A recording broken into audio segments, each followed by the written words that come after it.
Hi, John Morgan here with Bob's Market and Greenhouses, and welcome to this week's episode of Bob's Live. And this is really awkward. I'm in here in my office with the door shut and actually locked, so I think I'm safe taking this off.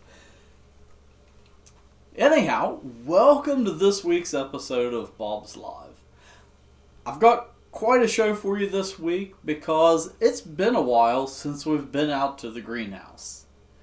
So today, I took the opportunity while I was down at our Mason market doing some work to head out into the greenhouses behind the market and give you a look at what they look like now, because back in, well, it was before all this craziness started. So back in late February, early March, I did a video where we were in the same greenhouses that I was in today.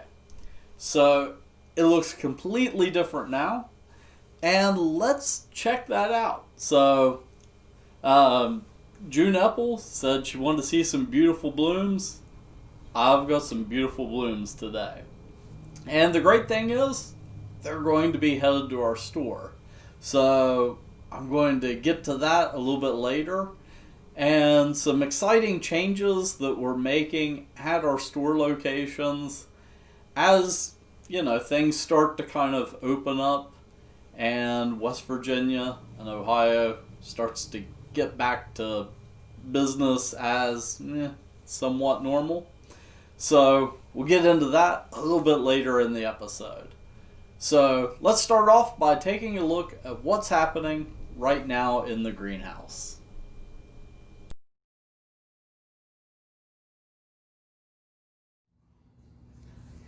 Hi, today I'm down here at our Mesa market where we're starting to stock up for spring. We have new stuff arriving daily, and we're going to be fully stocked by this weekend. So let's take a look at what we have arriving both here and also out in the greenhouses.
Here a few weeks ago when these osteo baskets were just starting to bloom, and now they are completely full of color.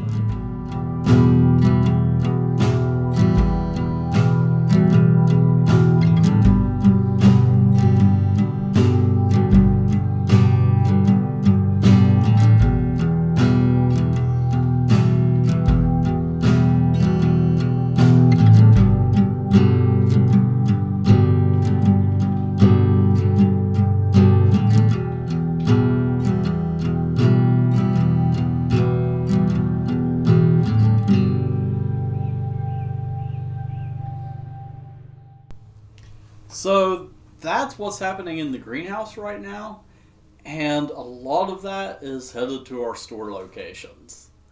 So over the next few days, we're going to be stocking up the stores, and this Friday, our hours are going to be changing. So keep an eye out for that. Right now, over the last few weeks, we've had kind of condensed hours, and that was because of the limited number of people that we could have in the greenhouse or in the market area itself. Now with the greenhouse area being open at each of our locations, we can fit more people per square foot. And we're making arrangements for better markings for social distancing and things like that. And also, while I was down at the market today, it kind of ties into what I'm going to be talking about on our blog this week. We had a lot of people coming in looking for seeds. And right now is a great time to both be starting things like leaf lettuce and Swiss chard and your cold weather crops outside. But also, it is a great time to be sowing seeds indoors that you plan on transplanting. So, for the next little segment that I have, we're going to jump in the time machine and go all the way back to 2013. Because I figured, and I actually put the stuff together to do a new video, and I thought, I've already got a video about seed starting.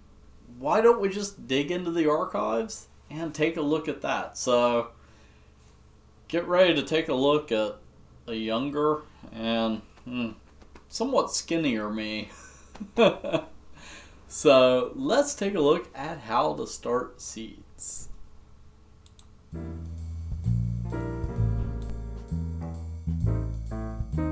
Hi, John Morgan here with Bob's Marketed Greenhouses, and today I'm standing here in one of our seed germination rooms. Now, a lot of our seedlings come in here to get their start, but you know what? You can get the same results at home too.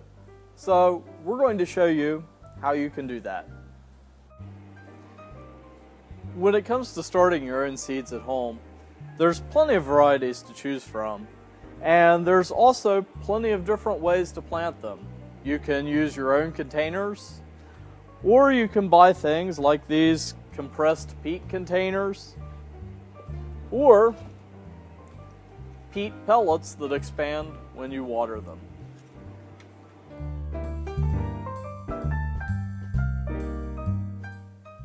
So, welcome to my home office / seed starting area. So once you get home with all of your materials, of course your seeds and your containers, whether you buy the peat moss pots or trays, or the pellets like I just prefer purchasing, your next step is of course going to be to gather your materials here. And of course the main things that you need is a watering can with water, and another really helpful tool when it comes to initially moistening these peat pellets is a spray bottle. You can just mist them with the sprayer, and that'll help them swell a little bit. And this tray actually has a little grid in the bottom, so when these swell out, they kind of get held in place. If you were to just go and dump water in, the pellets would actually float up, and then you end up with a mess. So by spraying them like this, it'll let them swell out a little bit, and then you can go ahead and add more water to them after they swell. So now that the pellets have swelled out a little bit, we can go ahead and add our water. And what I like to do after I add the water is let it set for a day or so open, so any excess water can kind of evaporate, which during the winter time with the dry air, it doesn't take it very long at all for the extra water to evaporate. And you can see here that I have a few pellets that are floating a little bit. So I'll have to keep an eye on those and poke them down in as they swell up.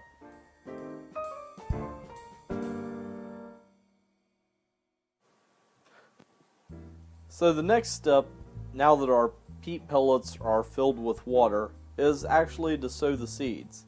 And each of the pellets has a little indentation on the top to help you when planting. So the seeds that I am sowing are basil seeds. And they are kind of hard to see where they're black, They blend right in with the soil, but they are pretty easy to plant.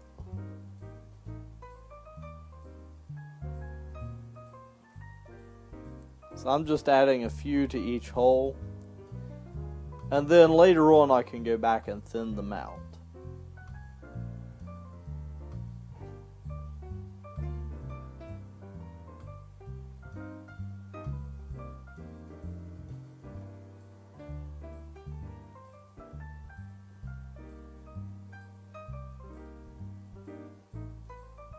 So I'm just making sure that there's a couple seeds at least in each hole. And it helps out to add more than one seed in case a seed doesn't germinate. So now I'm just going to go back, give the tops a little pinch to cover them up. You don't need a lot of soil covering the seed.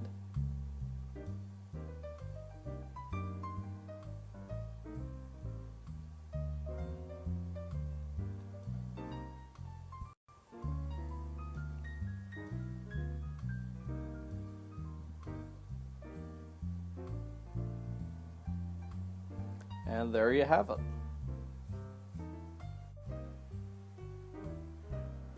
So finally, I add the finished containers to my seed starting area here in my office. I also use this shelving system for houseplants. And I have a couple fluorescent plant lights. And it was really a cheap system to set up. It's just simple wire shelving and a couple lights. You can pick those up at most hardware stores for around $10. For this and other great information, visit us online at bobsmarket.com.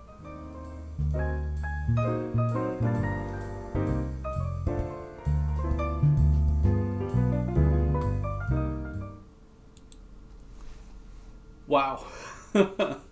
Watching that video was a trip down memory lane, because right after I did that video, I did it like in, I think it was March, early April of 2013. In August of 2013, I met my wife. And yeah, lots changed since then. Moved to a different house, and wow, that was quite a trip for me. Anyhow, the last thing that I want to talk about today is a big change that's going to be happening on our website coming up pretty soon. And it has to do with ordering. So at our Mason, Gallipolis, and Belpre stores, we're going to be rolling out a curbside ordering system. And I do have the menu up, so let me jump over to that. There we go. Basically, for each store, we'll have a menu that you can pull up where you can place an order. And right now it's showing here that it's currently closed for pickup. And the way the system is going to work is that you will only be able to place an order for pickup during a certain set of hours during the day. And that way, you know, you're not placing an order at, say, 8 o'clock when we close. You know, for obvious reasons. You show up and nobody's there. But it'll be available during a certain set of hours during the day that you can order curbside pickup. And that's also to keep us from getting overwhelmed too. We don't want to end up with, 200 orders coming in for one location. But this is kind of a quick view of the menu for our Mason store. And, we didn't really have a ton of time to develop this. This is something that we had to adjust to on the fly. So what we did is we actually kind of commandeered a restaurant menu ordering system. So we picked kind of our most popular items, and we have, flats, 4.5-inch pots, different things like that available. Things like marigolds, you have a choice of color, so you can pick color and quantity, different things like that. And what it'll do is whenever you place an order at the store, they'll receive a notification on a tablet. And when they accept the order and give you an estimated pickup time, on their end, it'll print off a checklist for them. And one of the caveats of this, and needing to build it really quickly, is inventory tracking. That becomes a nightmare. So what if we don't have an item? Well, we might substitute something if it's a similar color, or we might call you up and say, hey, we don't have this, can we recommend this instead? Or different things like that. So whenever you place an online order, it's more of an order estimate or a quote. So then once you arrive at the store, we're going to have some designated parking spots at the store locations, and then you can call and let our folks know that you're here to pick up your order. And you won't be paying until you pick up the order. That way, of course, if we don't have something or we need to make a substitution or something like that, we can do that. But this is something that we're going to be rolling out this coming week. So this week we're kind of putting the finishing touches on it, and we're also making some adjustments to our stores. So for example, if you go into Mason, we've kind of moved the cash registers around a little bit, and we've built some plexiglass guards, and we're getting some signage to help people remember to social distance. And that's some of the changes that we're making. And also, one of the things that we're going to be doing is some changes to our Mother's Day sale. Because something that it's always been an amazing thing in the past, but something that we want to avoid is a huge crush of people on Mother's Day. We have to use popular terminology, we have to flatten the curve. So something that we're going to be doing is extending our Mother's Day sale out to give you a longer opportunity to come in and shop. And that way you don't have to worry about, a huge crowd of people on Mother's Day weekend. For us in the past, that would have been amazing. But this year, it's actually something that we want to avoid. So we're trying to work around this thing, and still provide the service that we provide. Especially this year.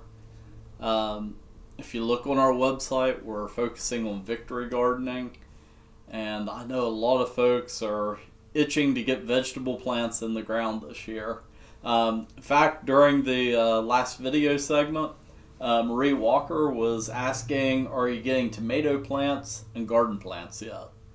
And yes, we do have some tomato plants and peppers and other plants available in our stores. They're just flying off the shelves really quick. So something that happened to me is I planted like 30 cabbage plants. In fact, I did it on a video on here a few weeks back. Well, then we had a really hard freeze, and it's the first time it's ever happened to me, but all of my cabbage plants got killed by the freeze. And I thought, no problem. I'll just go buy more cabbage plants. It'll be okay. I got the last 5-6 cabbage plants that we had available. So yeah, instead of cabbage this year, we're going to be having a lot of Swiss chard and spinach and black-seeded Simpson leaf lettuce. So yeah, that happened. But we're trying to keep up with the demand for veggies and then also vegetable seed. That's been another hard thing to get this year. I know myself going online and looking for vegetable seed, it's tough to find.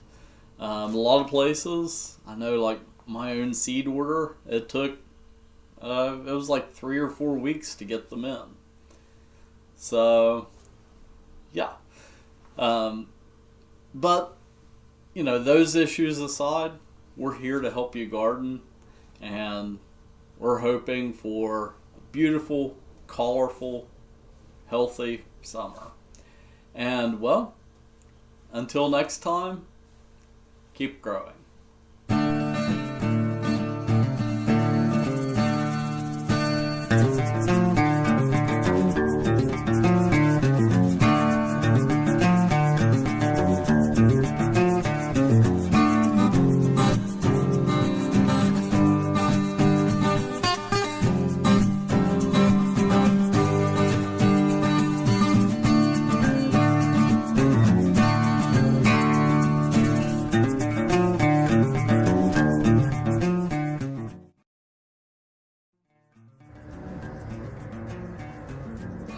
You're still watching? I'm done. Well, since you're still here, head over to bobsmarket.com and check out our website. We've got some really cool stuff over there, like the Keep Growing podcast.